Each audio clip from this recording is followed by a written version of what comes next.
அந்த அறிவிப்பால் அன்ப தருவாளே சின்ன அறிவிப்பும் இன்றி சுடுவாளே நீயும் தும்மிடி தும்மிடி ஆயுசு நூறாக என்னுயிர் உன்னோட பத்திர சொத்தாக என் பார்வை உன்னோடு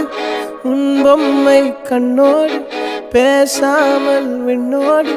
நாம் மிதந்து போவோம் காதாரா அடியாளோ நான் தாங்க மாறோடு